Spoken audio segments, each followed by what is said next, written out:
There's a new refrigerant in town, A2L, which is the new R454B. It's classified as mildly flammable, difficult to ignite, relatively low energy release, and low flame speed. According to the European Union regulation, R454B is an extremely flammable gas. According to the American ASHRAE Association, it is a mildly flammable gas. So which is it? This image has been circulating on social media for quite some time now, and this is what the homeowner and some technicians believe will happen with R454B.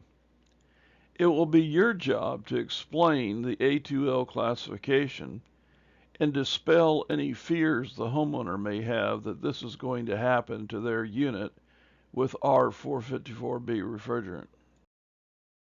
For a refrigerant to ignite and continue to burn, there needs to be a competent ignition source with enough energy for ignition, the correct mixture for combustion, a high enough burning velocity to allow for the flame front to spread, and enough heat for combustion to sustain the ignition and consume all the available fuel. None of these conditions exist with R454B. There's this guy on YouTube that hooks a torch up to the various refrigerant jugs and sees how they will burn. In this example, he has a torch hooked up to an A2L refrigerant, and he's trying to establish a flame. He does get a flame, but it is not sustained because A2L refrigerants will not continue to burn.